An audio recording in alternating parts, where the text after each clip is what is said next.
أعوذ بالله من الشيطان الرجيم بسم الله الرحمن الرحيم الحمد لله رب العالمين والعاقبة للمتقين ولا عدوان إلا على الظالمين والصلاة والسلام على رسولنا محمد وآله وصحبه أجمعين. Nderuar vëllezër besimtar, Assalamu alaikum wa rahmetullahi wa barakatuh. E falenderojmë Allahun Gjelle Gjelaluhu wa Gjelle Shanuhu për mirësitë, bereqetet dhe të mira që na i ka falë, dhe i qëmë salate dhe selamet të plota shpirtit të Muhammed Mustafa sallallahu alaihi wasallam, shpirtrave të krejt aulias dhe krejt enbijas dhe krejt atyre të cilët kanë vdekur me iman kanë shkuja Rabbil Alamin. Nderuar vëllezër, ne inshallah sot do të vazhdojmë edhe me një sahabi tjetër, edhe me një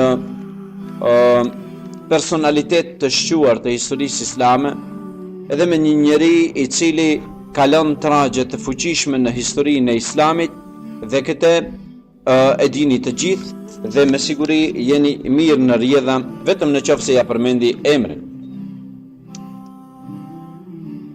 Është mirë të ndershëm vëllezër që ne së bashku kemi folur dhe flasim për të dashurit e pejgamberit të Allahut. Është mirë që ne flasim për njerëzit që pejgamberi ka dashur, për njerëzit të cilët e kanë dashur pejgamberin, për njerëzit të cilët kanë qëndruar afër pejgamberit dhe i kanë dhënë fuqinë për krahjen dhe ndihmën e tyre të skajshme derisa kanë pasur mundësi. Është mirë që ne njoftohemi me këta me qëllim që t'i duam edhe ne ata, pra sahabët e pejgamberit, dhe personat të cilët i duan sahabët e pejgamberit është ata të cilët e duan edhe vetë pejgamberin e Allahut.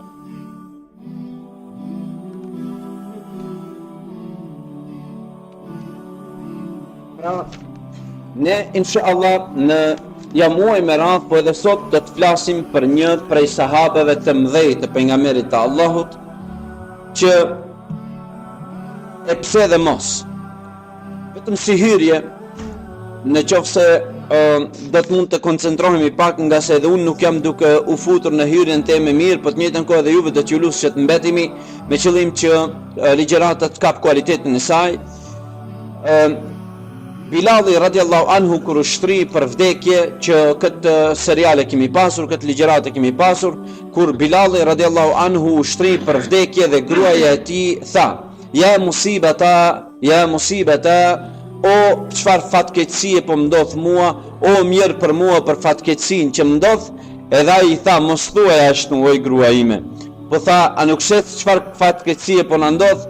Tha: "Thuaj, o çfarë të mire është të na ndodh dhe o çfarë mirësia të na ndodh." E tha: "Çfarë mirësia të na ndodh?" Tha: "Gadan alqi al-ahabba, nesër do t'i takoj të dashurit e mi. Nesër do të takohem me të dashurit e mi." Bilali radiallahu anhu e titulloi vdekjen e tij që do të takohet së afërmi me të dashurit e tij.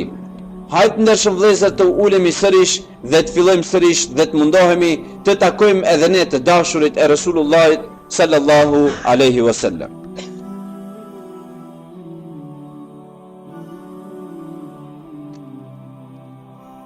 Ishin të parët ata të cilët i përmbushnin standardet ndryshme. Ishin të parët ata të cilët përmbushnin standardet e larta. Ishin ata të ndershëm vëllezër të cilët nuk ju interesonte në vijit e parë që dunjaja. Ishin të parët ata të cilët për vete zgjedhin cilësi tjera e jo këta cilësi të cilët ne i kemi zgjedhur sot.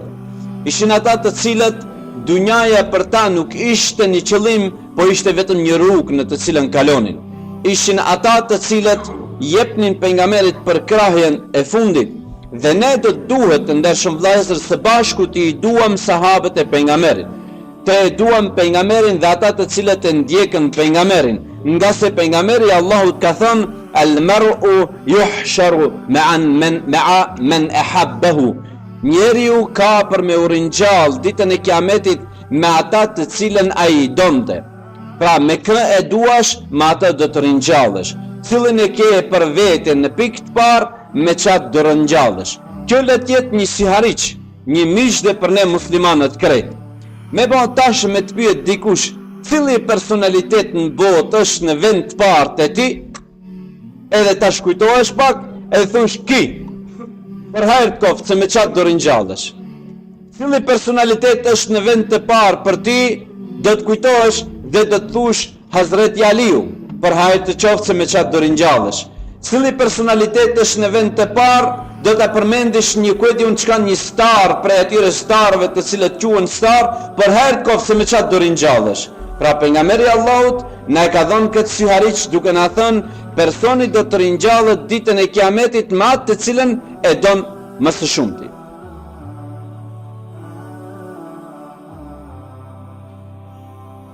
Përpara të e përmend emrin e këtij personit për cilën ne flasim, atëherë ky person është trim.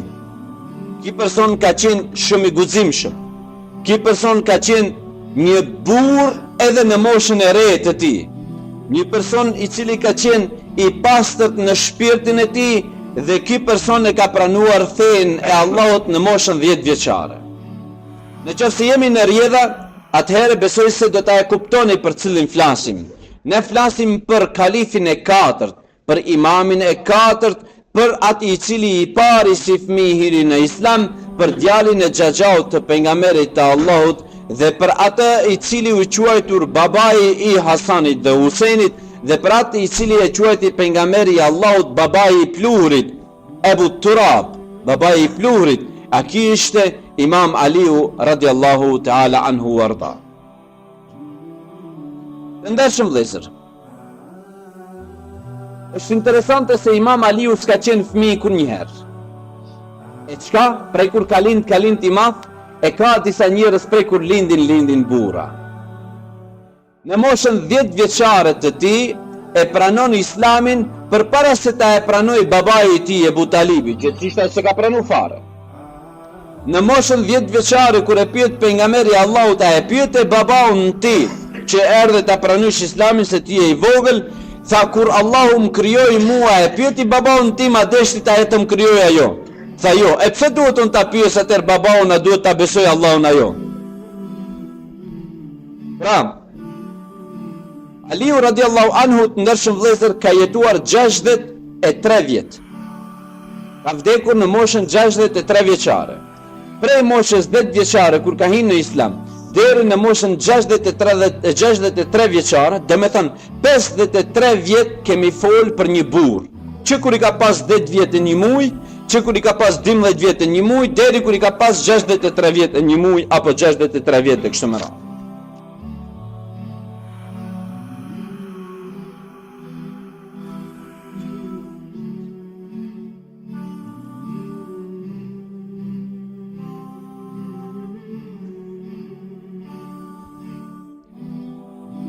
Edhe krahas disa pengesave të cilët i kemi, pengesa teknike, pra do duhet të thojmë mund vjen keq para së gjithash për shkak se incizohet krejt kjo nuk na duhet. Unë besoj se ndëgjohem edhe u kry këtë çështje, po për krahas pengesave teknike që i kemi do të mundohem të futemi përsëri në lidhjen tonë, gjithsesi në rrjedhshmërinë e temës time, dhe për atë shkak këto çështje të lutem nuk kanë nevojë më të na pengojnë, ne dëshirojmë të hyjmë në kontekst të temës. Aliu radiallahu anhu depërton në Islam në moshën 10 vjeçare dhe nuk hamendet, nuk kujtohet, nuk dëshiron të kujtohet, të pyet filanin, fallanin, kujshin, a të bëhem musliman apo mos bëhem musliman. Ai tha, mu kur Allahu më ka krijuar, më ka falur se ka pyetur kërkën, edhe për unë për me besu Allahun se pyes kërkën, dhe unë e besoj Allahun dhe kështu me radhë. Pra ishte mosha 10 vjeçare. Unë në ligjëratet e mia tentoj zakonisht me bë krahasime, jo me kallëzu histori. Historinë nëse doni merrni lexoni, ka plot për me lexu. Po tentojmë me bë me kreh paralele, me bë krahasime. Aliu radiallahu anhu në moshën 10 vjeçare vendos. Treguan në ligjëratën e kaluar në çështjen e Abi Dharr al-Ghifarit, që tham që ai i cili kontrollonte Mekën dhe shiqonte kur ishte pejgamberi i fshehur te shtëpia e Arkam ibn Arkamit, dhe ai i cili kontrollonte a mos e sulmon dikush pejgamberin, a ka dikush që don me shku te pejgamberi po s'don me sulmu, me pranu Islamin, ai i cili e matte mësitë e vet ishte Aliu në moshën e re 12 vjeçare. Ai i cili bënte faktikisht bën fjalë për një person, për një burr qysh në moshën e re. Unë pjesë vetën edhe pjesë edhe xhamatin tim. Përderisa ai flet në moshën 10 vjeçare, 12 vjeçare, 18 vjeçare, ka qenë person i përqendruar. Ka qenë person i cili ka qenë shumë serioz dhe shumë trim, bëjmë fjalë ne për veten tonë. Ndërsa vëllezër, i bëjmë 50 apo 60 vjet, personalitetet tona janë ende në pyetje a më nis më u fal, a mos më nis më u fal.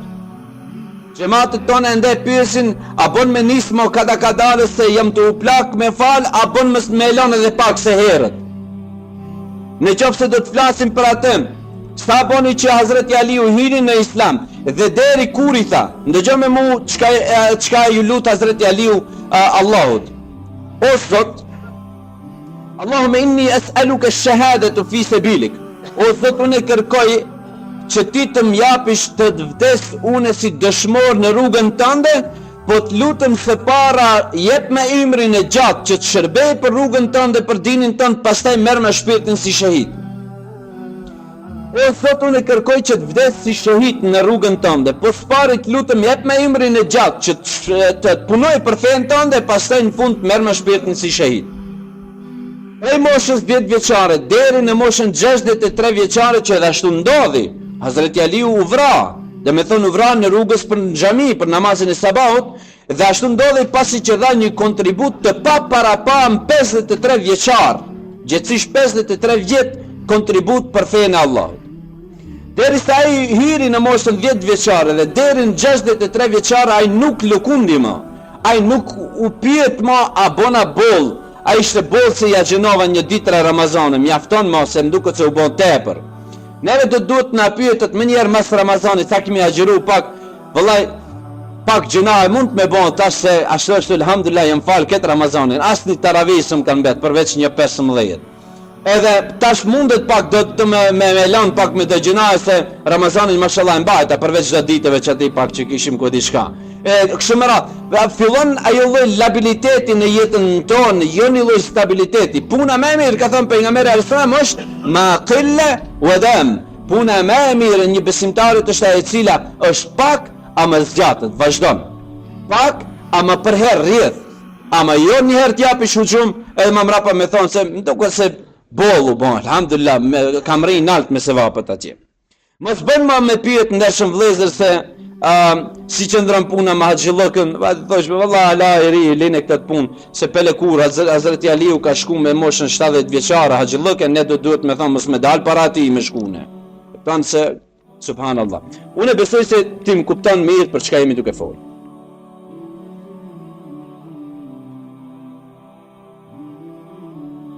Në qoftë se do të marrim, do të bëjmë një krahasim të shkurtër mes në asaj të cilën njohem te personaliteti i Aliut radiallahu anhu dhe te jona, dhe kontributi i vazhdueshëm i tij 53 vjeçar në rrugt të Allahut dhe në fund o Zot merr me shpirtin si shahid, dhe në mes në asaj të cilën jemi ne, vëllai të ndershëm vëllezër, ne s'mund t'i bajmë torturat dhe vështirësitë të cilat i kanë pasur ata.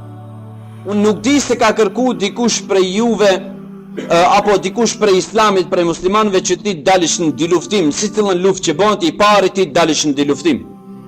Unë nuk di se ka kërku dikush nga ju që ti dalish kundër djalit mingjës tënd të luftosh për shkak se nuk e ka pranuar pejgamberin e Allahut.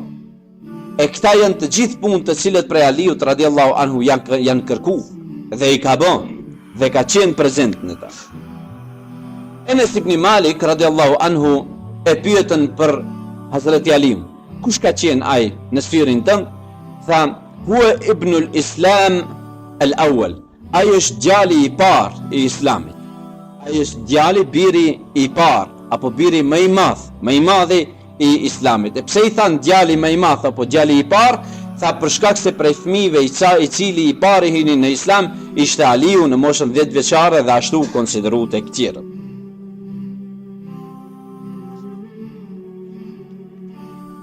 Ishte Hazreti Aliu. Ishte i biri i Ebu Talibit. Ebu Talibi ishte i biri i Abdul Mutalibit. Abdul Mutalibi ishte gjishi i pejgamberit Allahut, baba plak. Ebu Talibi ishte direkt mingja i parë i pejgamberit Allahut. Abdul Mutalibi ishte biri i Hashimit, kurse Hashimi ishte biri i Abdul Menafit, që janë një prej sulalës prej rrjedhës kryesore të kureshitëve, hashimitëve, të cilët ishin në Mekë. Ndoshta disa informata shtesë, po personat të cilët i dinë këta emra do t'ju vyjnë këta informatat pak më shtesë janë. Ebu Talibit, ndershëm vëllezër,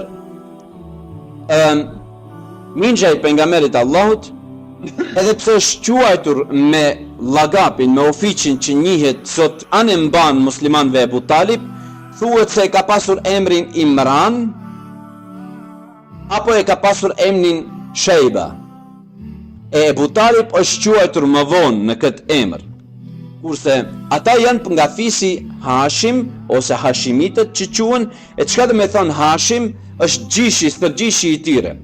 Keni kujdes, edhe këtu thuhet se ai nuk e ka pasur emrin Hashim, por e ka pasur emrin Amr. Por është quajtur Hashim se fjala Hashema, Jahshem, do të thotë ai i cili e përgatit, para përgatit terrenin, ai i cili punon në terren, në infrastrukturë. E pse është quajtur ki Amri atëherë Hashim?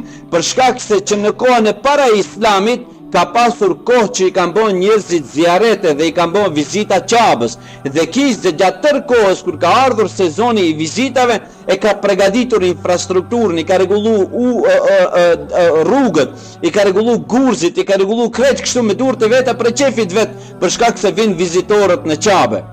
Dhe për atë shkak kësaj ka bërë rregullimin e kësaj infrastrukture, është quajtur rregullues, gjithsesi në gjuhën arabe Hashim. Pra, një emër që e ka marrur për vlerën e punës të cilën e ka bën në Qabë. Ebu Talibi, sa i takon babai i këtij patriotit dhe këtij yllit për cilën ne sot folim, është më i madh se Muhamedi alayhis salam 35 vjeç. Është mingja i tij dhe 35 vjet është më i madh se pejgamberi i Allahut në moshë. Kur u bë Muhamedi alayhis salam pejgamber, që ishte në moshën 40 vjeçare, Ebu Talibi kishte 75 vjeç. Ishte një prej personave shumë të shquar në Mekë, një prej zotrive të fisit Hashimit, një prej personave me autoritet të lartë, të cilët çdo vendim që u bënte në Mekë kishte patjetër po ashtu edhe të merret fjala e tij. Vdiq në vitin 10 para se të shkoj pejgamberi në hijret, gjithsesi 3 vjet përpara se të shkoj pejgamberi në Medinë, apo më mirë me thënë, prej vitit kur u shpall Kur'ani deri në shkuarjen e pejgamberit, pra ishin 10 vjet. Që qartësojmë edhe njerë. Prej vitit kur u shpall Kur'ani 610 deri në 622 e 11 muaj, që vjen për afërsisht 13 vite, 10 vitet e para ishte Ebu Talibi me pejgamberin alayhis salam si përkrahas më i fuqishëm. Dhe 3 vitet e para, në mesin e asaj quhet edhe viti i 10 para hijretit, përndryshe edhe viti i huznit ose i dëshpërimit, për shkak se në këtë vit i vdes pejgamberit Allahut Hatixha, gruaja e tij, e cila përkrahte shumë, dhe të njëjtën kohë mingja e tij Ebu Talibi. Një ditë erdhi te pejgamberi Allahut Ebu Talibi duke i thënë: "O Muhammed sallallahu alaihi wasallam, nuk mund t'i ndaloj më sulmet e mushrikëve të Mekës të cilët bëhen ty. Ti e din se ata ditë për ditë po shtohen, edhe unë kërrejt autoritetin tim që e kam pasur e kam futur në këtë mbrojtjen tënde, me po tash nuk mund t'ju qëndroj më tepër. Çka mendon? Ose tërhiqu ose bën ndonjë punë."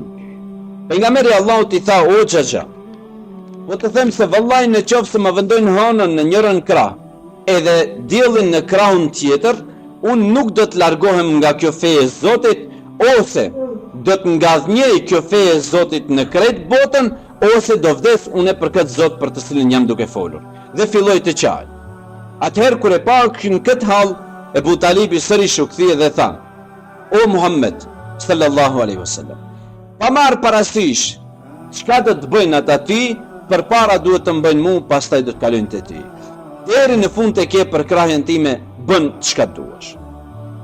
Ishte ky njeri për çka flasim, babau i atij për të cilën flasim sot ne, për që do të flasim edhe disa ligjërata më të tjera. Pra të ndershëm vëllezër, për me dal burra në këtë dunja, na duhen para me pas burra të cilët do të lindin këto burra. Dhe për atë shkak është thënë dhe ka një thënje që transmetohet se do të ishte hadith, dhe thot personat gjithsesisht muslimani i edukon fëmijët e tij 25 vite përpara se të lindin ata. Gjithsesisht muslimani e edukon vetveten e tij në esencë, pastaj kalon për me i eduku ata të cilët vinë pas tij. Një prej propozimeve, sikur shohesh, jemi disa informata të hollësishme në këtë punë, edhe për shkak se ligjëratën e Hazreti Aliut duam që të flasim 3 ose 4 ligjërata me radhë për të. Një prej propozimeve të pavend ishin nga Kureshitët dhe nga Mekelit që i erdhë Ebu Talibit. Dhe i tha: "O Ebu Talib, ne po shohim se ke ngul këmbë për këtë gjallë të vllaut tënd që e ke Muhamedin. Ne po të japim një gjallë që quheshte Amr, po ashtu një prej bukurosheve të Mekës, një prej njerëzve gjemtëve të ri shumë të shuar, po të japim këtë si gjallë, merre edukoje këtë, rrite, bëne për vete sikur dush këtë dhe na jep ti neve Muhamedit. Ja po të japim një gjallë tjetër." Dhe ki i tha: "Ç'u me ju o Mekas? A ju kalon mendja thjesht apo çka? Unë t'ju jap gjallin që të ma vritni, e ju të me jepni një gjallë që t'u arris t'u edukoj dhe t'u kthej prap? Ç'u ju me ju kështu? Po t'jesh ai po na shan zotrat tona, ai po na bon, ai po na kështu. Ç'u me ju o njerëz?" Dhe Ebu Talibi, babai i Hazreti Aliut, ishte ai i cili zakonisht dhe non stop i qëndroi krahas pejgamberit të Allah. Ajeti i Kur'anit "Innaka lan tahdi man ahbabta walakin Allah yahdi man yasha" zbriti për rastin e Ebu Talibit. Në momentin kur ai ishte duke vdekur në moshën 85 vjeçare, pejgamberi Allahut shkoi te kryja e tij dhe e luste shumë: "O Ebu Talib, po qoftë vetëm një fjalë thuaj, ashhadu an la ilaha illallah wa ashhadu anna Muhammadar Rasulullah. Vetëm këtë thuaj. Unë do ta lus Allahun që të më bësh shefaatxhi për ti ditën e Kiametit. Unë do ta lus Allahun që ti më të shtin xhenem ditën e Kiametit për shkak të mundit shumë që e ke dhënë dhe mbrojtjes që ma ke dhënë mua." Ai tha: "Nuk mundem." Ose më mirë me thonë, shumica e dietarëve islam janë të mendimit dhe marrin transmetimin që Ebu Talibi ka vdekur si jo musliman, kurse edhe pse ka për atyre të cilët thuhen në formë të fshehës e ka pranuar islamin. Pa marrë parasysh, Ebu Talibi vdes si jo musliman dhe i zbret pejgamberit të Allahut, nga sa ai u bën shumë barak kur vdiq në këtë formë, i zbret kjo ajeti i Kur'anit "Innaka lan tahdi man ahbabt walakin Allah yahdi man yasha". Ti nuk ke për me udhëzu në rrugë të drejtë ata të cilën ti don, por në rrugë të drejtë kanë me udhëzu ata të cilët Allahu don. Dhe kështu që ja bëni me dije pejgamberit të Allahut për këtë çështje. Folëm pak për babaun e këtij njeriu të madh, Imam Aliut radhiyallahu anhu, me të cilin ne do të shoqërohemi gjatë ligjëratave që vijnë. E kush ishte nëna e tij? Nëna e tij quheshte Fatima bint Asad, Fatimja, vajza e Esedit të birit të kujt. Esedi biri i kujt ishte i Hashimit, gjithsesi stërgjishit të pejgamberit Allahut që vishin pra prej ardhje apo prej një vend. Gruaja e Ebu Talibit, për kundër Ebu Talibit, e pranoi islamin që në Mekë bëni migrimin, gjithsesi hijretin me pejgamberin Allahut, erdhi në Medinë dhe vdiq në Medinë. Me rastin e vdekjes së saj në Medinë, pejgamberi Allahut u lut për të, e vorosi, e lëshoi në varr me duart e tij, e nxjerri këmishën e tij dhe ka një transmetim që xhubën e tij dhe e mbështilli me xhubën e vet nënën e Hazreti Aliut, e pra Fatimen, dhe e futin me xhubën e vet në varr. U habitën njerëzit për këtë hizmet që ja bëni pejgamberi kësaj gruas. Dhe i tha: "Ja Rasulullah, po të shohim se po i bën shumë hizmet, je i koncentruar shumë për këtë grua." Pejgamberi Allahut e tha një fjalë të madhe. Dhe tha: "Wallahi ma shahidtu ahadun fa'ala ma'i sani'an khayran min hadhihi al-mar'a ba'da Abi Talib." Wallahi po ju bëj be, nuk kam pa njeri në dunja që ka qenë i mirë, i sjellshëm dhe i kujdesshëm ndaj mua, më tepër se sa kjo gruaja përveç Ebu Talibit. Nuk kam pa njeri që ka qenë aq i kujdesshëm për mua sikur kjo gruaja përveç Ebu Talibit, ai është rast në vete. Pra, e çfarë kujdesi pas ka treguar kjo grua? Të ndershëm vëllezër, kur Ebu Talibi e mori prej babaut të tij Muhammedin alayhis salatu wassalam, i cili ishte moshën 8 vjeçare dhe i vdiq gjyshi, gjithsesi Abdul Mutalibi, dhe e mori Ebu Talibi minxha të aris, ishte në moshën 8 vjeçare pejgamberi Allah. A Ebu Talibi e lajti, e shpërlajti, e përgatiti apo gruaja e tij? E dita. Ebu Talibi kishte 5 fëmijë. Dhe thonte vëllai kur ushtroshim sofrën për me hëngër buka nuk ju dilte as fëmijëve të mi. Krahas asaj e morëm pejgamberin e Allahut Muhammedin dhe ishte për çudi. Thashte për herë kur ishte Muhamedi alayhis salam në sofrë me një me fëmijët e mi, unë ngopshim edhe ne 11 dilte buka plot. A një ushqim që nuk ishte e ati, mbeshim unët, edhe pse të njëjtën ushqim ne ofroshim bukë. Ajo grua ishte ajo e cili u përkujdes dhe e rriti këtë djalë e cila grua nuk dinte si kima vonë do të bëhet pejgamber apo jo. Ajo grua e cila ishte mund të me i thonë burit vetë, vëllai ne kemi 5 fëmijë, çka ku me i çuma. Ajo grua ishte ajo e cila e merreshte përkujdesishte edhe për gjashtën i cili ishte jetim halamaron. Edhe të them edhe një fjalë diçka. Është interesante të nëshëm vëllezër se fëmijët i mbajnë mend punë dhe fjalët. Dhe sidomos në qoftë se folet kundër atyre diçka, më miri që i mban mend të jenë fëmijët. Dhe për atë shkak pejgamberi Allahut kur e vorosi tha unë e di se çfarë gruaje kjo ka qenë. Dhe vallai nuk ka pas grua dhe njeri i më të hajrit për mua që më ka bën ismet se sa kjo grua përveç burit të saj që ka qenë Ebu Talibi. Dhe më shtjelli me duart e saj. Edhe më shtjelli me duart e tij dhe e futi në varr. Ne bëjmë fjalë tash për një mysafir i cili na vjen për 3 javë, bjerë të shtëpia pas mundësi.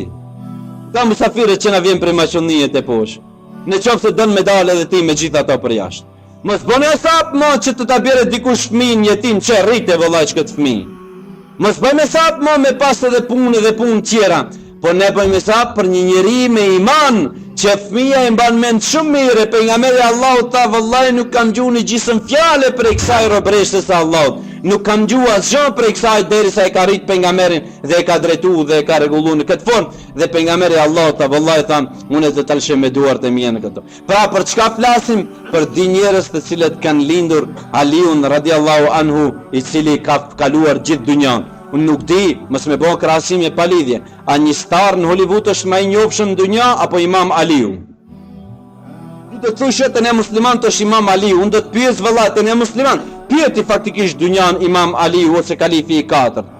Edhe pyetja jon do ishte, a këtu në Evropë kanë pas media për me e bën një njeri të madh të njohur, apo ato në Medinë që s'kan pas asrrim as kur gjë, si u bën njohshëm në krejt dynjan? Dhe si arriti në arenën ndërkombëtare të njihet. Pra, kjo është diçka tjetër, personat të cilët e duan Allahun, personat të cilët i nënshtrohen Allahun, personat të cilët e respektojnë Allahun, Allahu bën që ata ta duan atë krejt dynjaja dhe të folin për ta krejt dynjaja. E unë vëllai e du Imam Aliun, dhashtë Allahu që dhe ju inshallah, dhe dhashtë Allahu që ringjallim me ata së bashku në ditën e Kiametit. Imam Aliu radiallahu anhu ishte njëri nga 4 djemë të cilët kishte lindur babai i tij dhe kishte 2 motra. Dhe me thënë, në përgjithësi numërojshim kur folëm në ligjëratën e kaluar që bëjmë fjalë për 5 që i ka lindur dhe i ka rritur nëna e tij, në fakt 5 plus Imam Aliun radiallahu anhu. Ai kishte pra 3 vëllezër dhe 2 motra. Vllau i parë i madh i tij quheshte Talib, nga cilën e mori edhe ofiqin babai i tij Ebu Talib, babai i Talibit.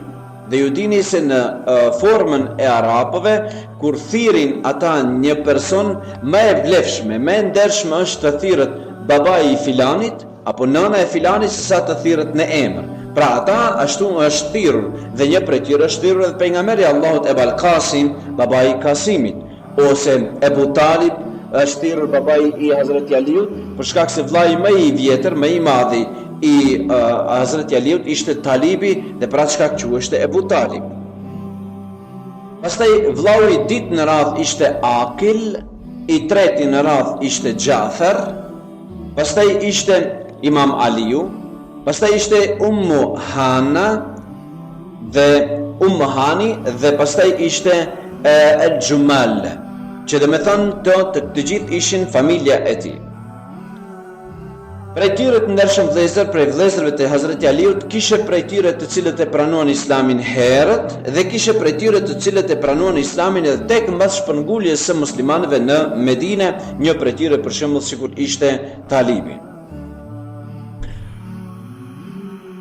Hani, në qoftë se keni ndëgjuar të njëherë në leximet e mevluteve të vjetra, kur shkoi pejgamberi i Allahut në Isra dhe në Miraj, tha u gjind të shtëpia e Hanës. Çka është kjo Hani? Ishte pra motra e Hazreti Aliut, ku pejgamberi i Allahut gjind në natën e Isras dhe Mirajit të shtëpia e saj dhe prej saj bëni Isran dhe Mirajin. Hani, për shembull, ishte e njohur edhe si personalitet, si grua me një personalitet me këmbë të fuqishme të saj që qëndronte po qofte edhe përpara burrave. Një prej saj ishte kur hiri pejgamberi i Allahut në Mekë dhe bën çlirimin Feth Mekke, dhe atëherë çka u bën? Atëherë pejgamberi i emroi disa emra që u bëni gjakun të lirë, do me thonë to emra të cilët ishin armiq të denj të pejgamberit dhe të Islamit, edhe mbasi hini Islami në Mekë, ata nuk e ulnin kryen dhe atëherë se pejgamberi u ndaloi muslimanëve të vrasin tjerët, pa marrë parasysh e kanë pranuar Islamin apo se kanë pranuar Islamin. Përveç disa personave që u lejoi gjakun, edhe ishte interesante se atëherë vraponin muslimanët që t'i gjejnë ata me qëllim që ose t'i largojnë prej Mekës, mos të në përkombin dhe mos të nënshmojnë pejgamberin ose t'i vrasin. Dy prej këtyre të cilëve ju lejua gjaku nga pejgamberi i Allahut shkuan dhe u fshehen te shtëpia e Hanës, gjithsesi të motrës Hazreti Aliut. Dhe Hazreti Aliu e pa këtë situatë se këta dy të cilët kërkoheshin prej pejgamberit të Allahut u fshehen atij dhe shkoi te shtëpia e saj dhe tha unë jam këtu me urdhër të pejgamberit më nxjerrish ata t'i vras. Kurse ata të dytë kur hinën te shtëpia e Hanës i thanë Hane, ne kemi rigja ne në Allah që t'him të futim edhe të na marrish në emanetin tënd, gjithsesi në mbrojtjen tënde. Wa nahnu nashhadu an la ilaha illa Allah wa anna rasulullah.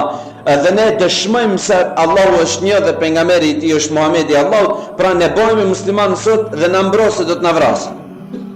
Dhe është interesante se Imam Aliu shkon te dera e saj dhe kërkon prej saj të dy persona, dhe ajo nuk ja jep. Sa ata kanë hi nën iznin tem, nën itan time, nën mbrojtjen time, nën emanetin time, e kanë pranuar Islamin se vallahi s'ta jap. Thot mos u bën me pabesimtarë, nga se ti e din se pejgamberi i Allahut ka kërkuar prej neve që ata ti i gjejmë dhe ti i vrasim. Tha unë do të vi te pejgamberi i Allahut. Dhe shkoi te pejgamberi i Allahut dhe tha ja Rasulullah, këta të di kanë hi nën mbrojtjen time, kanë pranuar Islamin, dhe unë nuk jam razi ti jep t'u jap juve dhe ti vritni ata. Pejgamberi i Allahut tha, unë jam me fjalën e Hanës. Çka e tha ajo, edhe unë e tham atë. Dhe me thënë prej fillimit, po qoftë edhe në masën e gjerë, pejgamberi i Allahut ju ka dhënë përparësi i grave që të flasin, ta japin mendimin e tyre dhe në qoftë se kanë qenë në hak edhe i ka përkrahur në atë drejtim, sikur që edhe burrë. Kurse Xhaferi, njëri nga vëllezërve të Imam Aliut, dhe ne jemi gjatë tërë kohës të fol për ligjëratën e Imam Aliut, kurse Xhaferi, njëri nga vëllezërit, u vra në luftën e Mu'tas, në të cilën ju prejnë të di krahët. Dhe ka thonë pejgamberi Allahut një fjalë shumë interesante për të, dhe thot, unë jam duke e pa Xhaferin i cili fluturon me krah si shpend në xhennet. Dhe jam duke e pa duke marr prej ushqimeve të mira të xhennetit dhe të pi prej kroneve të xhennetit. Pse u titullua drejt për drejt jam duke e pa të fluturu, mos mendoni se krahat të cilët i ka humbur ata ai nuk i vgjen prap, por ka gjetur ai në xhennet krahe edhe më të mira prej saj që fluturon me ta. Imam Aliu. E kush ishte gruaja e tij? Të ndershëm vëllezër, Imam Aliun të gjithë e dim dhe gruan e tij e dim, sidomos gruaja Fatimja radiallahu anha. Mirë për mbas vdekjes së saj, Imam Aliu ka martuar edhe gra të tjera. Po të qëndrojmë një herë te Fatimja. Dhe martesë.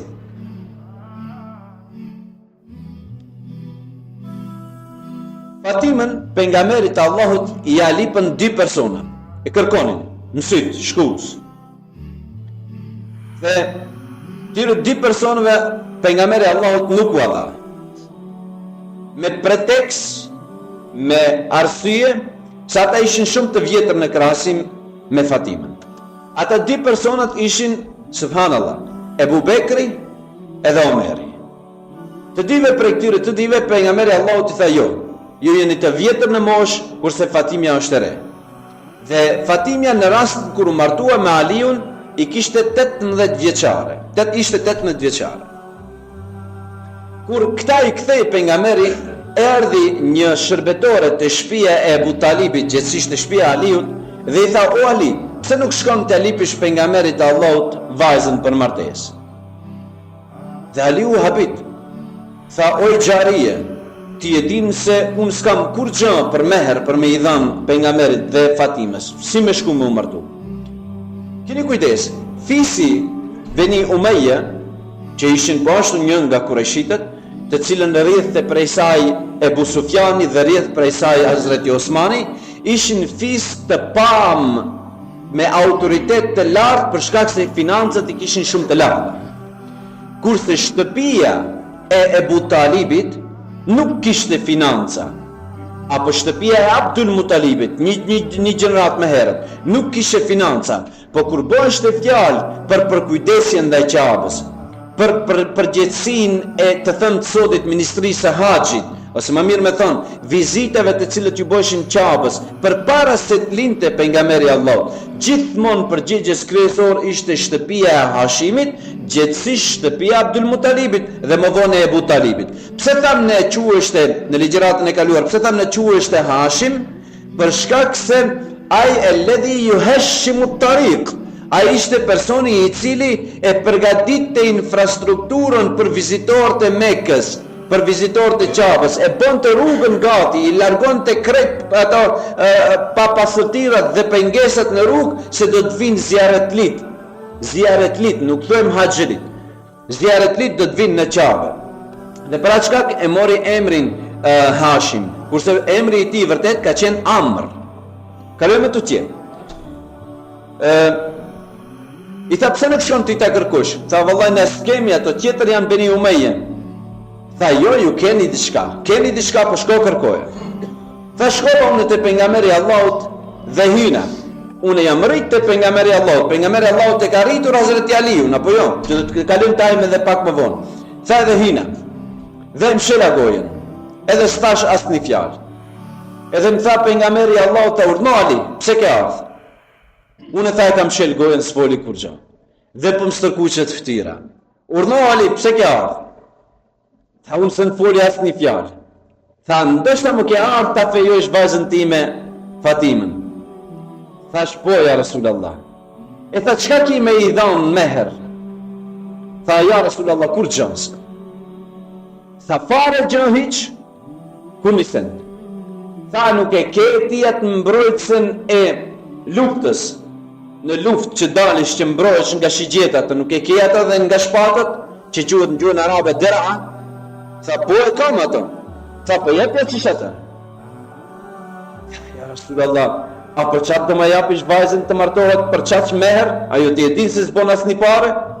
Tha: "Ja jep ti ato." Tha: "Vallahi po ja jap si jo." Tha: "Atëherë qoftë e martuar vajza ime me ti për këtë meher të cilën ja jep, që cila nuk bënte as 400 dirhem."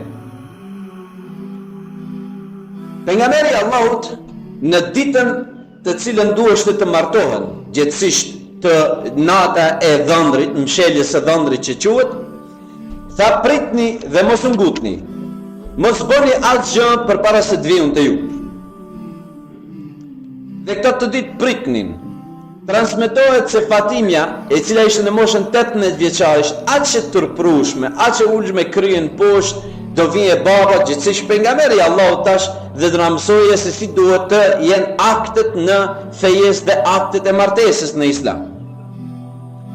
E pejgamberi ne e quajmë sot dita e mshelmës, nata krumshilën.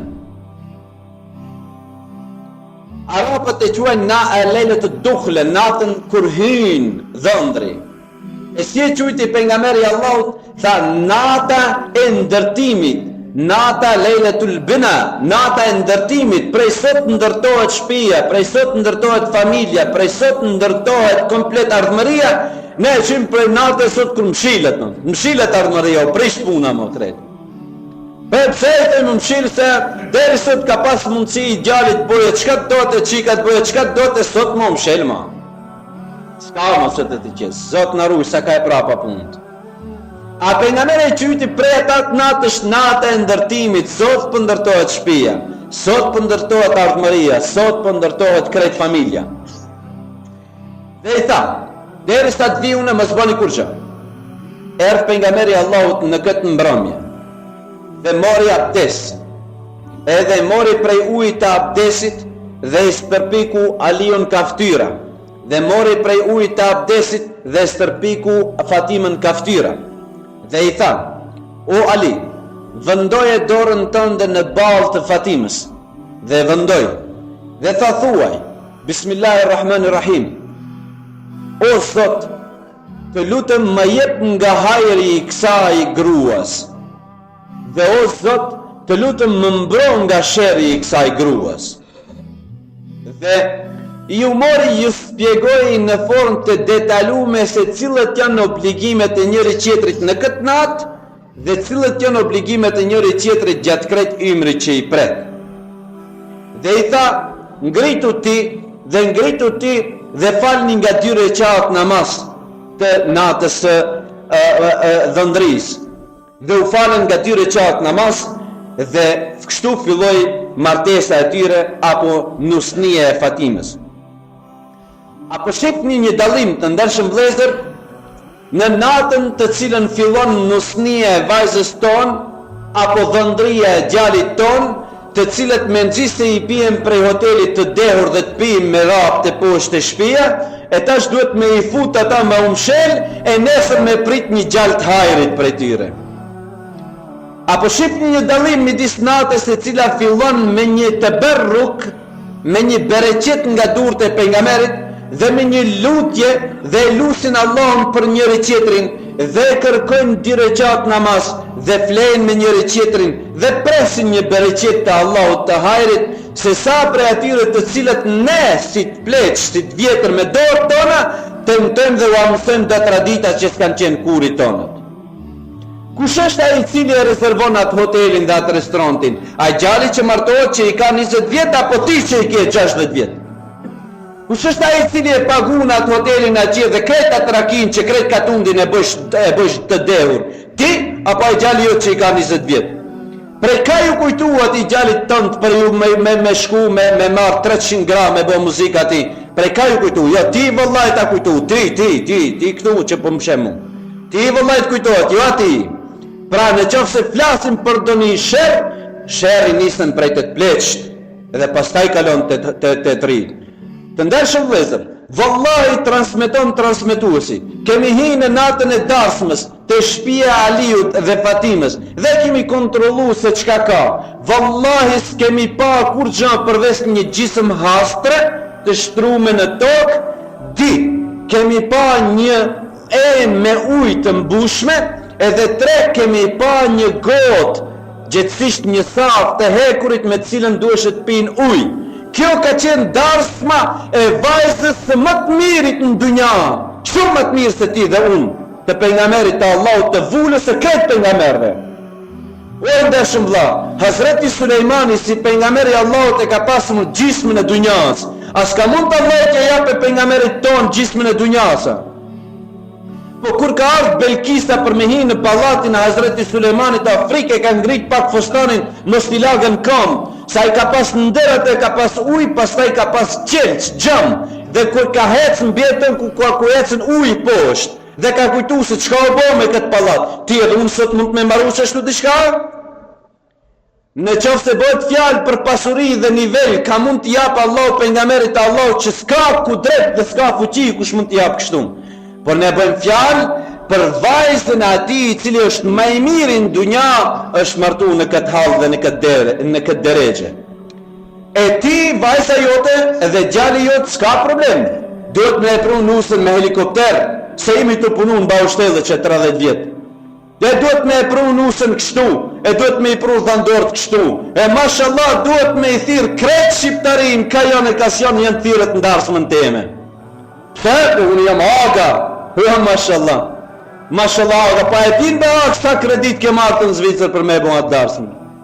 Qëfar aga me dush me kalëzu t'i be ndeshëm vla. Edhe qëfar hajri dush me pas për asaj darsmës pastaj. Kretë fëmije, familje, gra e bura, kretë me shku me punu në përpuntor të këtë që me fshi McDonald's, kretë me i pagu që da borgjëve. Qëfar akmije po të regon t'i be ndeshëm vla. Wallahi Zotin arrujt, pasha Allah në Zotin arrujt, nuk janë pun të hajrit, e ti s'mundesh me u tregu ma i hajrit se Resulullah sallallahu aleyhi wasallam. Për atë qka, as nuk jam të tanë ku ta martoj shqikën vetëm një gjisëm hastret ja qësh, pas nuk jam të tanë mes me ngarin të jem me balona me helikoptera me i krazu të qudi në dunja, se wallahi ma qudi se për nga merlerët, edhe mbretret, edhe Firauni, edhe krejt qirët nuk mundesh me tregu, s'mundesh me tregu, se me qëtë ditur të shaq mund me punu. Po jem të thënë, krehe vetën, mate familjen tënë, koncentrohu atyre të cilët vinë, jo ata të cilët janë, koncentrohu bereqeti që mund vije për asaj darsmës, e jo darsmës vetë, se ashtu të shqiptarët je i shahëm në darsëm, qofë për hajër, po qofë për keqë. Të ndershëm vëllezër, Imam Aliu, radiallahu anhu, pat me Fatimën 4 fëmijë, Imam Hasanin, Imam Husejnin, e pat me të Zejnebin dhe e pat me të Ummi Kulthum.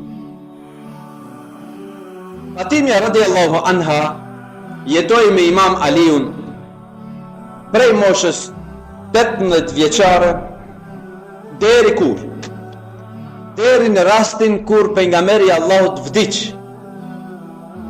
Dhe ju kujtohet shumë mirë ndoshta. Ju kujtohet mirë që kur vdiq pejgamberi Allahut, atë ditë që vdiste Fatimja qajti shumë.